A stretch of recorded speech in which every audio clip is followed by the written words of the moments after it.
Olá, estamos aqui de volta com a nossa videoaula número 4 da disciplina Teorias da Comunicação e o tema hoje são os efeitos limitados. A agenda da nossa aula basicamente são duas coisas, mas que que pode levar a uma discussão bastante aprofundada. Inclusive é isso que eu espero que você faça, que ao longo da aula você possa fazer anotações, fazer bastante pesquisa, ler bastante, anotar no seu formulário, para que a gente depois em sala de aula possa trocar ideias sobre as chamadas teorias de efeitos limitados, né? Porque elas é que vão, de fato, construir o conhecimento que nós temos a respeito da comunicação. E a agenda da nossa aula hoje, basicamente, nós queremos compreender como as primeiras pesquisas em comunicação mudaram, alteraram o paradigma mecanicista dos chamados efeitos diretos.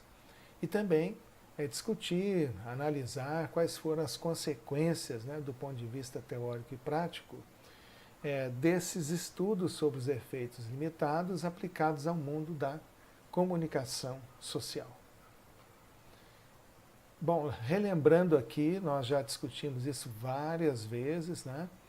O chamado paradigma mecanicista, que afeta não só o estudo do comportamento humano, mas também que acabou influenciando as primeiras impressões, as primeiras ideias sobre a comunicação, é o chamado paradigma ou, vamos dizer assim, o gráfico, né? O modelo chamado estímulo-resposta.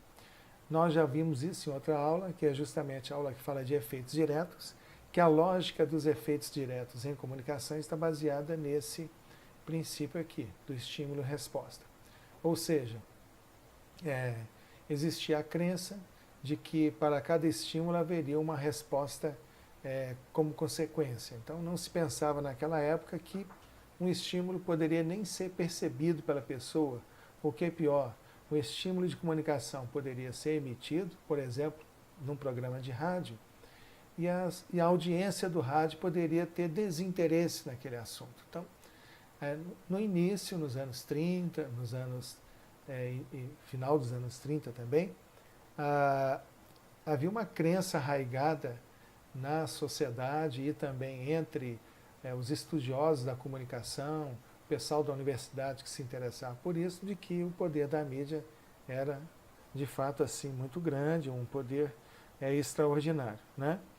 E nós já discutimos isso anteriormente e vamos aprofundar um pouco aqui nessa aula, não o paradigma estímulo e resposta, mas a quebra desse paradigma que, basicamente, está ligado aqui a essa questão de que no caminho do estímulo e da resposta, né, dentro desse círculo aqui de dinâmico, existem muitas condições que nós chamamos de condições mediadoras, variáveis intervenientes ou condições intervenientes, e elas então têm uma função, têm o papel de alterar a resposta das pessoas a respeito daquele mesmo estímulo que foi emitido. Se o estímulo fosse, vamos dizer assim, facilmente reconhecido por todos, possivelmente as respostas também seriam reconhecidas, né? Então seria muito fácil, no modelo mecanicista, mexer no estímulo, mexer na fonte de comunicação, mexer na mensagem, né? De forma que a resposta fosse obtida quase que imediatamente em forma de um efeito direto. Mas, como diria Carlos Drummond de Andrade, no meio do caminho há muitas pedras, né? E essas pedras são as chamadas condições intervenientes, e elas disputam em torno do indivíduo, né, a primazia de influenciação, né, desse mesmo indivíduo. É uma correria desenfreada no processo de comunicação para se saber de onde é que de fato veio a influência para aquele tipo de resposta. Quem pensa que que as respostas de comunicação vêm apenas do poder da mídia está enganado, né? porque as condições intervenientes muitas vezes podem ser variáveis, situações relacionadas ao meio ambiente que você vive, seu ambiente de trabalho, as pessoas com as quais você conversa, né? A sua psicologia interna, suas atitudes e por aí vai. Tá? Então vamos rapidamente aqui pensar um pouco aqui nesse gráfico que eu pus, e aqui está você no meio, né? Ou qualquer telespectador, rádio ouvinte, qualquer pessoa que acesse a internet, todos aqueles que consomem mídia podem acessar a comunicação, né? Mas nesse acesso uma série de fatores também vem junto. E podemos incluir aqui o sistema social e cultural em que esse indivíduo vive, né? As condições sociodemográficas, ou seja, quem ele é dentro desse sistema sociocultural, a sua identidade, os seus padrões de identificação. Aprofundando mais um pouco nisso tudo, é preciso entender também que este mesmo indivíduo tem várias motivações, atitudes ou inclinações que podem alterar a visão que esse mesmo indivíduo tem de um determinado conteúdo da mídia. Já se sabe também que esse indivíduo ele é seletivo nas suas relações com a mídia. O grau de seletividade vai variar muito de acordo com o tipo de experiência que esse indivíduo tem na sua vida, na sua sociabilidade, e quais são os critérios que ele usa para essa seletividade. E também aqui, para complicar bastante, tem essa questão da atenção e da compreensão que, em se falando de comunicação, se esses dois fatores ou variáveis não estiverem atuando favoravelmente à comunicação, certamente o processo vai se perder. Né? E, é claro, nós colocamos ali um indivíduo, né? Poderia ser você, poderia ser eu, poderia ser alguém conhecido seu. Mas olha só, vivemos numa sociedade muito, vamos dizer assim, multifacetada, com muitas subdivisões socioeconômicas, perfis, dependendo de onde a pessoa mora, vive, aquela circunstância pode interferir nesse processo de aprendizagem ou de relacionamento com a mídia. Nós não temos um rosto só, né, dentro das pessoas que se envolvem com a mídia diariamente. São milhares, milhões de pessoas que têm pontos de convergência nas suas experiências com a mídia, mas também tem muitos pontos divergentes, né? Pontos de aproximação e pontos de separação. A renda de uma pessoa, ou o grau de instrução dela, ou mesmo a orientação religiosa, podem ser fiéis na balança da experiência comunicacional desse indivíduo, desse homem, dessa mulher, dessa pessoa. E nós, assim, percebemos que, diante de um cenário em que o público, a audiência, os leitores são multifacetados, é preciso entender, né, claramente qual é a extensão do efeito de comunicação, qual é a medida em que esse efeito da comunicação funciona ou não. E assim nós temos que deixar de lado o paradigma mecanicista, que, vamos dizer assim, sustenta todas as ideias de manipulação de massas, de persuasão forçada, né, de lavagem cerebral. Todas essas ideias, forçosamente, elas admitem que o efeito é direto o tempo todo.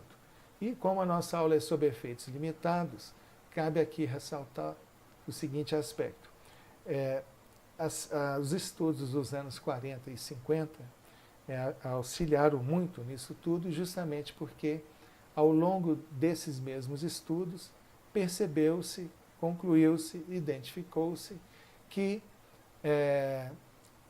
esses mesmos fatores que falamos lá atrás, envolvendo motivações, atitudes, perfil sociocultural, sociodemográfico, etc., etc., também são os fatores que servem de limitação do efeito.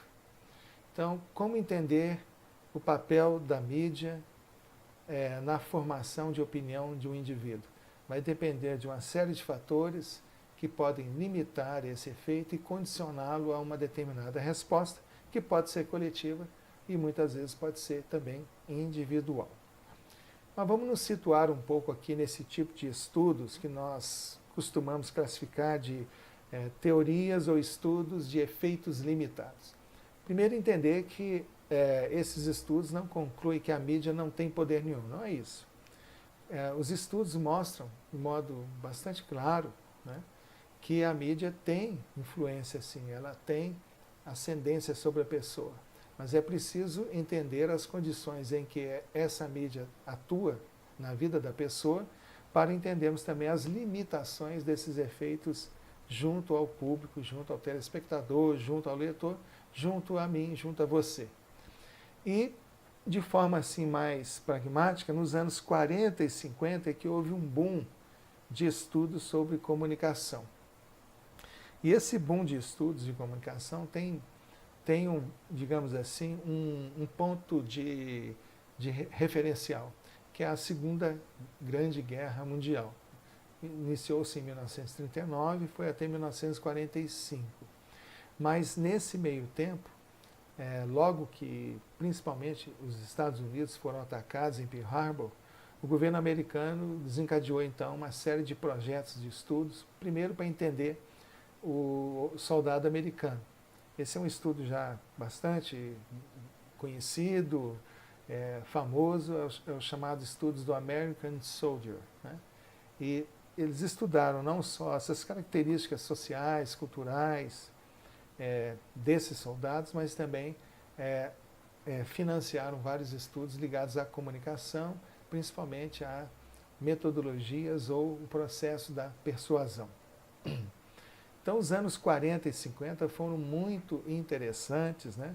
Não só por causa da Segunda Guerra Mundial, que ajudou no financiamento desses estudos, mas também porque várias outras áreas de conhecimento que compõem, né, os estudos da comunicação, por exemplo, a psicologia social, a sociologia, a linguística, os estudos estatísticos, os estudos qualitativos, os estudos em grupo, as metodologias de campo, os estudos da área da política e mídia, né, da propaganda e da persuasão, tudo isso convergiu muito para se criar, então, uma efervescência cultural, uma efervescência de pesquisas que durante esses 20 anos alimentou, né, muitos estudos, livros e relatórios, dos quais até posso me atrever a falar, né, geraram o quê? Basicamente o conhecimento que nós temos hoje, teórico e prático da comunicação. Basicamente, nos anos 40 e 50, esses estudos foram concebidos, realizados de forma bastante exaustiva. Então, nesse período aqui de 20 anos, tem também alguns atores ou teóricos, estudiosos, que foram os protagonistas desses estudos.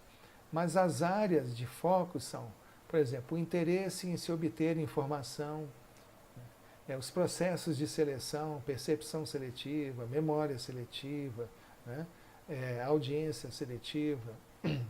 Obviamente, o grande foco de estudos, de preocupação, era a persuasão, justamente porque numa sociedade, primeiro em guerra mundial e segundo, uma sociedade industrial, onde os meios de comunicação estão crescendo muito rapidamente, o entendimento de como a persuasão se processa gerou grande interesse entre políticos, empresas, professores universitários.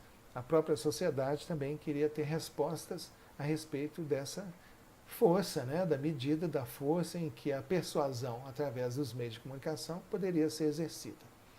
Muitos estudos relacionados à política, determinação de voto, como que as pessoas elaboram suas escolhas, né, incluindo a mídia junto, né. Estudos relacionados às diversas audiências, principalmente, né, do rádio em primeiro lugar, depois começaram a estudar a televisão, e vários estudos também tentando compreender, entender como que as mensagens se organizam, né? Se elas têm uma lógica de estruturação, se determinada organização desse conteúdo poderia alterar a compreensão das pessoas. Então havia muita curiosidade, havia financiamento e havia, digamos assim, grande interesse da universidade e do mercado de estudar a comunicação. E os beneficiados de estudo somos nós que hoje estamos estudando a teoria da comunicação e podemos voltar para esses textos como ponto de partida, não como ponto final, né, de exaustão dos estudos, mas é o ponto de partida de tudo está aqui. Quem são os atores principais desse processo, vamos dizer assim, de primeiros estudos, primeiras conclusões, né, primeiras abordagens, né?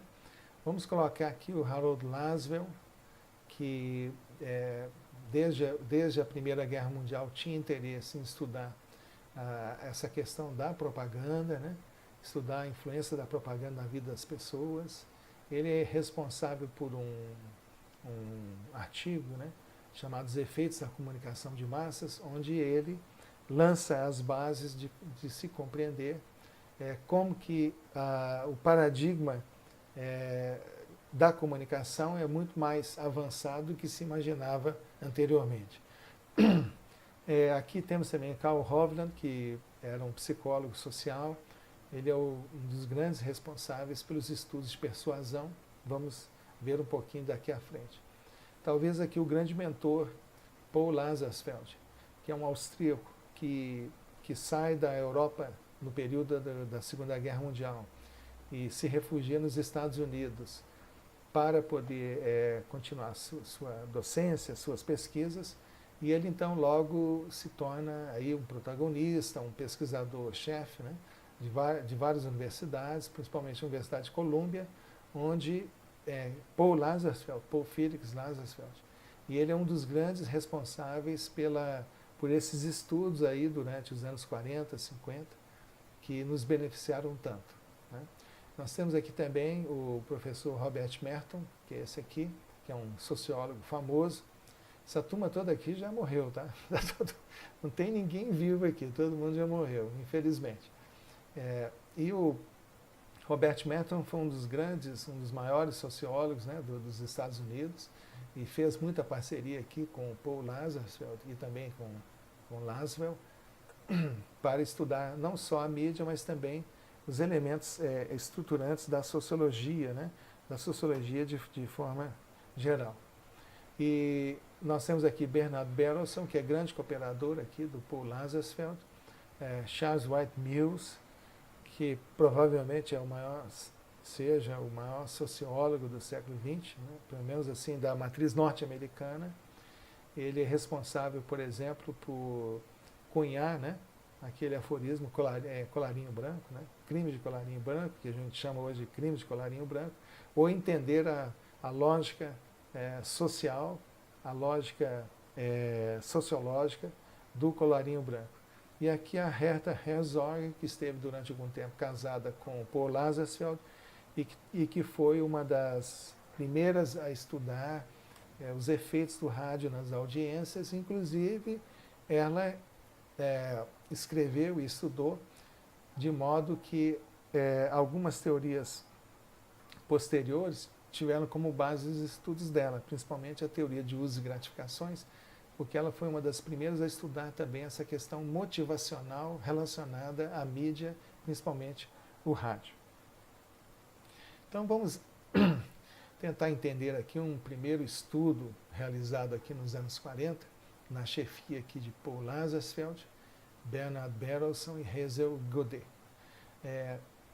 Eles realizaram um estudo que depois se tornou um livro chamado The People's Choice, ou A Escolha das Pessoas, e o objetivo dessa pesquisa, que se realizou no condado de Erie, no meio oeste americano, e ali, acredito, a escolha da região foi feita até porque ali havia uma representatividade do americano em geral, e eles queriam verificar o seguinte, de que maneira que a propaganda política ou a propaganda no rádio, nos jornais, poderiam determinar o voto das pessoas. Então havia aquele questionamento: será que os jornais, o rádio, né, a propaganda influem no voto das pessoas? E se influem, como que influi? Qual que é o peso disso? Podemos medir? Podemos estudar? Bom, como resultado desse estudo, também, e concomitantemente com esse estudo, Lazarsfeld desenvolveu a chamada teoria da comunicação em dois tempos, ou do Two-Step Flow Theory, né? E essa teoria também foi uma das que começou a descartar a teoria chamada teoria hipodérmica ou teoria de efeitos diretos, e começou a admitir que o processo de comunicação era um pouco mais complexo do que se imaginava. Por quê? Esse estudo longitudinal, um painel que foi feito lá nos anos 40, estudou os eleitores antes, durante e depois do período eleitoral. Eles perguntavam para as pessoas em quem que elas iam votar para presidente, antes de começar a campanha eleitoral, antes de começar a campanha no rádio, os comícios e também os jornais. Fizeram medidas também de intenção de voto ao longo da campanha e após a campanha. Então eles perceberam o seguinte: a primeira coisa que ficou evidente, que a taxa de conversão ou percentual de pessoas que afirmavam no início que iam votar em fulano de tal e que depois votaram em outro candidato a presidente foi muito pequena, foi em torno de 8%. É uma taxa de conversão que, na visão dos autores, apontava para uma realidade em que a mudança de voto era um procedimento muito mais complexo do que se pensava.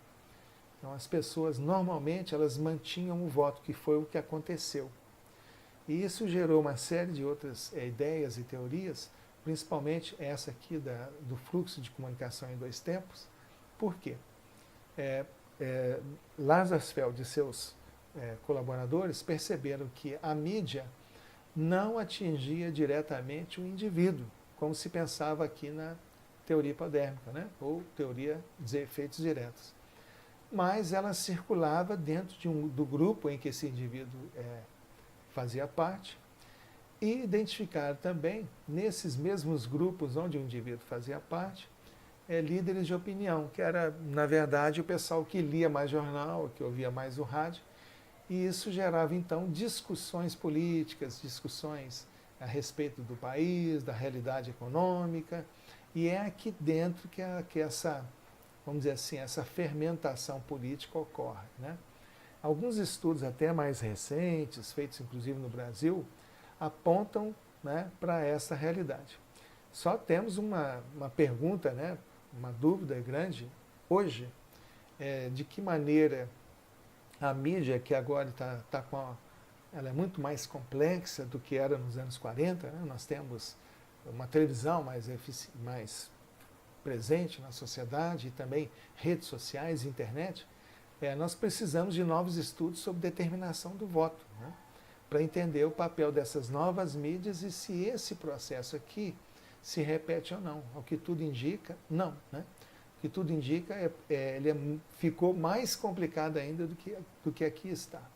Porém, a grande virtude desse estudo é mostrar que o efeito não é direto, ele é um efeito, vamos dizer assim, que utiliza vários caminhos para chegar nas pessoas. Ou seja, a mídia emite a informação, um candidato político fala dele mesmo, ou uma revista ou um jornal fala daquele candidato político, mas vai encontrar abrigo, né, e resposta mais em relação às pessoas que já queriam votar naquele candidato, né? Então, há um efeito muito maior de reforço do que o efeito de mudança. Essa também foi uma das conclusões que Joseph Clapper chegou no seu estudo, na sua meta-análise sobre as pesquisas nos anos 40 e 50, e ele também chegou à conclusão que os estudos todos apontavam para os efeitos limitados e também para a importância, né, o valor do reforço, né, dentro da comunicação. E nós chamamos aqui de reforço, são aquelas ideias, lógicas, motivações, situações de interesse do indivíduo que ele busca na mídia. Então ele está sempre buscando nos meios de comunicação uma adequação às suas atitudes, às suas ideias, às suas crenças, valores, né? E eventualmente pode ocorrer uma mudança disso tudo, mas normalmente o que ocorre é o reforço. É o que essa pesquisa aqui mostrou, que esse estudo muito importante mostrou. Parece que vários aspectos aqui ainda são pertinentes. Harold Lasswell, né, também executou alguns estudos nesse mesmo período, em que ele queria, num artigo, entender qual é de fato o fluxo da comunicação. Existe uma forma de colocarmos isso no modelo, né? Então ele chegou a esse modelo aqui. Quem diz o que, em que canal, para quem e com que efeito. E eu até colocaria aqui, né, quem diz o que com qual intenção, né? Então ele sugere aqui que o processo da comunicação tem esses ingredientes aqui. O quem é a fonte, né? Diz o que é o conteúdo, é a mensagem, é a codificação. Através de qual canal, né? É um canal audiovisual, é um canal visual, é um jornal, uma revista, né? Diz a quem são essas pessoas que interagem com a comunicação e o que acontece ali. Ele, inclusive, sugere aqui que se estude, né, as fontes de comunicação, que ele chama de control studies, né? Ele sugere também que se estude e analise os conteúdos como formas de desenvolvimento de uma teoria da comunicação. Propõe também aqui a chamada media analysis, ou estudar os canais de comunicação, os meios de comunicação, as diferenças entre esses meios, né? Estudar a audiência e também manter dentro dessa fórmula, desse chamado paradigma, né, de campos de pesquisa de comunicação, a partir de um modelo de processo que ele propõe, muito interessante, mas ainda não tão aprofundado assim, e porque com o tempo esse modelo foi se sofisticando, principalmente quando nós começamos a entender que ao longo de todo este modelo você tem uma série de interferências que podem ocorrer e de fato alterando aqui o efeito, mas já foi um avanço enorme em relação aos efeitos diretos, o estudo aqui do Lasswell, né? Inclusive esse estudo está em português, em livros como esse aqui, do Luiz Costa Lima, Teoria da Cultura de Massas.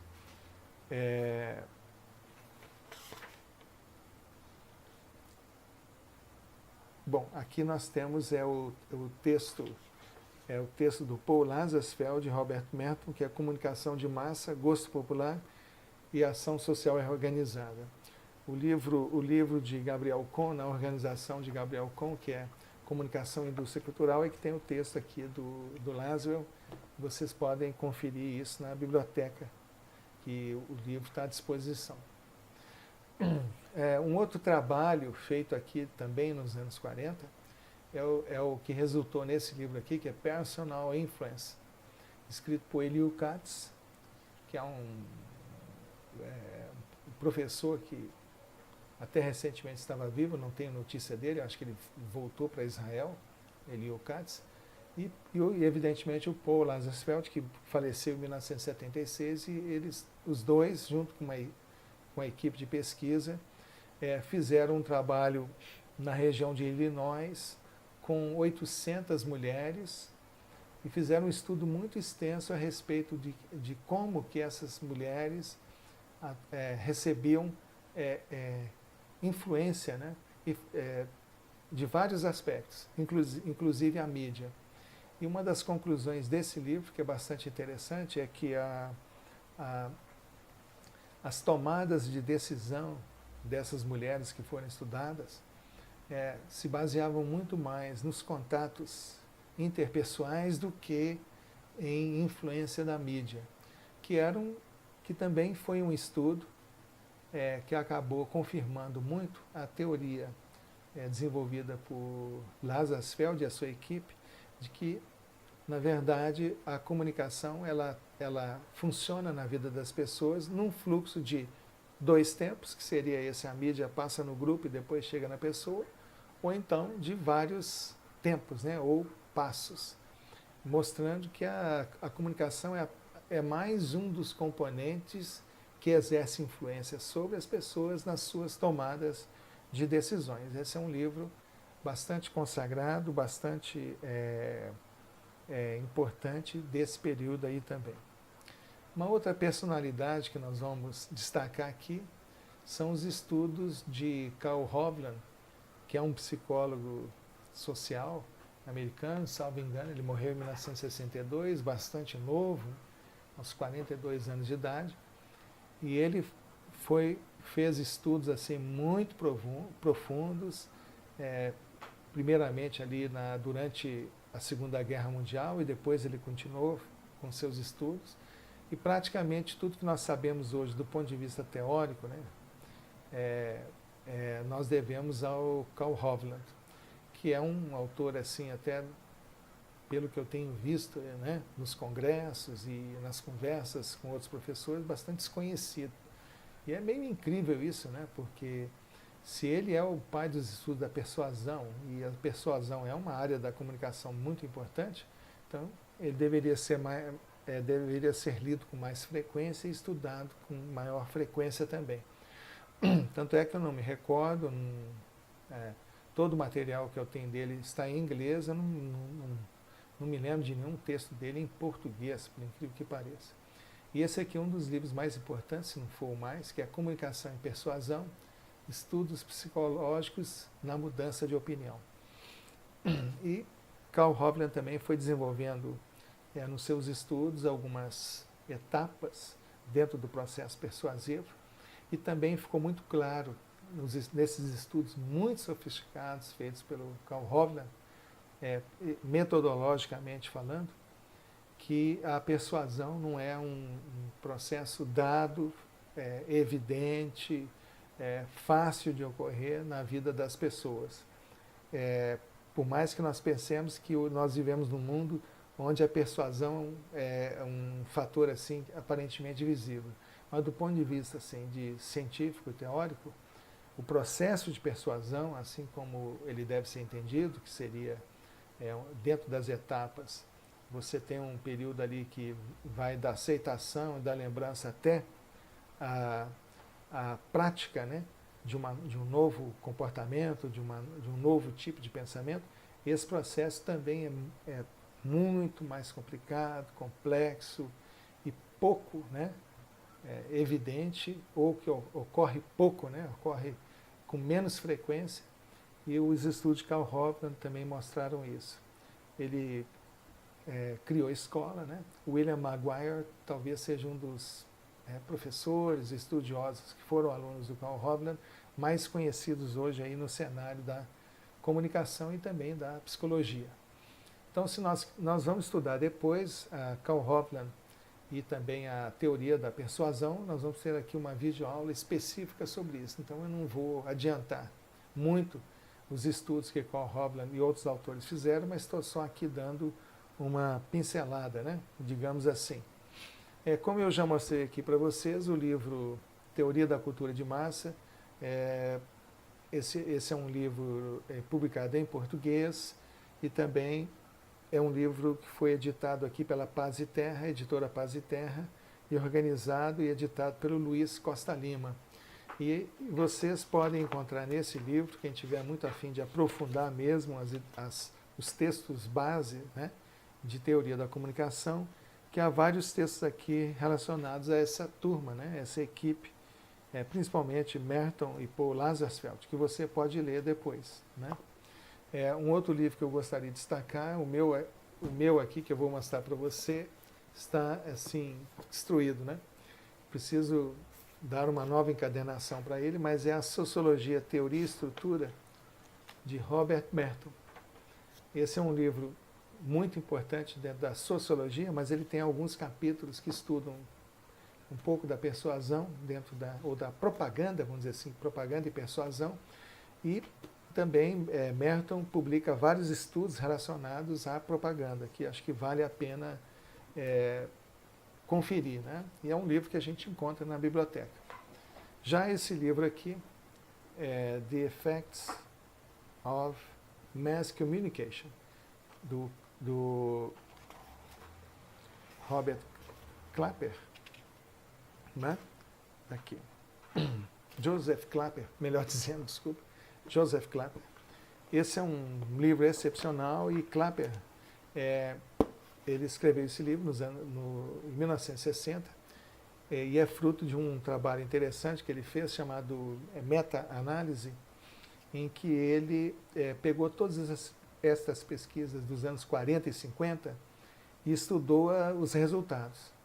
E ele, então, chegou a algumas conclusões muito interessantes, que ficaram assim historicamente conhecidas como generalizações de Clapper, e basicamente o que Clapper nos chama a atenção dentro da sua abordagem fenomênica, né, vamos dizer assim, ele usou um método fenomênico para poder fazer esses estudos. Basicamente ele diz assim que a comunicação de massas não é condição necessária e suficiente para explicar a causa dos efeitos da própria comunicação. Ou seja, para você entender como que as pessoas respondem de determinada maneira a um estímulo qualquer de comunicação, você não pode partir apenas da comunicação. Você tem que incluir uma série de outros fatores ou condições mediadoras, como o próprio Clapper chama aqui a atenção, porque essas condições mediadoras é que vão modificar o efeito e tornar a comunicação como um agente colaborador. E ele trata aqui também da questão da conversão, da mudança de bloco, né? Como que as pessoas podem mudar de opinião, mas os estudos demonstram que o reforço, né, é muito mais frequente do que qualquer tipo de mudança em se tratando de comunicação. Então vamos colocar isso do ponto de vista prático. Muitas pessoas, principalmente quando a gente conversa na rua ou escuta o pessoal falar, né, mesmo nos meios de comunicação ou mesmo dentro da universidade, costumam atribuir à comunicação, à mídia, um poder enorme na tomada de decisão ou na visão, na construção da visão de mundo das pessoas. É preciso relativizar um pouco todo esse processo, tendo em vista que os estudos mostram claramente que as pessoas lidam com a comunicação buscando reforço de suas próprias convicções, né? É o que eu chamo aí de síndrome do espelho, né? Nós procuramos na mídia aquilo que nos reflete. Reflete as nossas crenças, nossas atitudes, os nossos interesses, né? Existe persuasão ou existe mudança, né? Claro que existe, mas elas geralmente estão ligadas a processos de experimentação ou experiência com a comunicação de longo prazo. Por exemplo, uma geração inteira que se expôs a uma cultura pop, né, ou ao conteúdo de novelas, provavelmente ao longo dessas décadas de exposição, esses valores serão assimilados, né, por essas pessoas, aquilo que Jorge Germer costuma chamar de cultivação. Então, nós não podemos descartar a força e o poder dos meios de comunicação, mas eles estão muito mais condicionados a determinadas situações, né, do que se imaginava. E aquele chamado efeito direto, ele também é um efeito que existe em se tratando de comunicação, mas também um efeito muito menos provável de ocorrer no âmbito do dia a dia das pessoas, né? E eu queria deixar aqui 3 questões para você pensar. Quem sabe você aumentar a sua pesquisa, você fazer anotações, começar a questionar, né, fazer perguntas, perguntar para outros professores também. A primeira coisa que eu queria que você considerasse é qual que é o papel dessas condições mediadoras hoje na vida das pessoas, né? Como que o interesse, as motivações, as atitudes, as crenças, o lugar onde a pessoa mora, a cultura onde ela se insere, a dieta comunicacional que ela tem, como que essas condições mediadoras alteram ou modificam o efeito ou então provocam determinadas consequências de comunicação na vida das pessoas hoje, em comparação aos estudos dos anos 40 e 50, que focavam muito num processo midiático de suportes, né? Televisão, rádio, jornal, revista, propaganda, eram coisas muito estanques. Hoje nós temos, no processo de convergência de mídias, assim, vamos dizer, uma audiência dispersa, bastante dispersa, e uma pulverização de possibilidades de experiência, né? Outra questão que a gente pode colocar aqui, quais são as formas de sociabilidade hoje e como que elas atuam nessa experiência que o indivíduo tem com a mídia. Vamos pegar um exemplo aqui. Uma pessoa hoje com acesso a redes sociais, com acesso a meios de comunicação como TV a cabo, internet, etc., como é que ela define o voto dela? E qual que é a força ou o papel que a mídia tem nessa determinação de voto, né? São algumas perguntas que eu gostaria de deixar com você, para você refletir. E, é claro, você também vai desenvolver seus próprios questionamentos e fazer o seu relatório. E quando nós nos encontrarmos na sala de aula, vamos transformar essa pesquisa e todas essas anotações que você fizer numa extensão dessa videoaula que aqui está, tá bom? Por hoje é só. Um grande abraço para você, faça bom proveito da aula e também aumente a sua pesquisa, faça anotações, amplie os seus estudos, procure outras fontes de informação a respeito dessa mesma aula e assim você começa a desenvolver, do ponto de vista da teoria da comunicação, a sua autonomia intelectual. Um grande abraço para você. Tchau.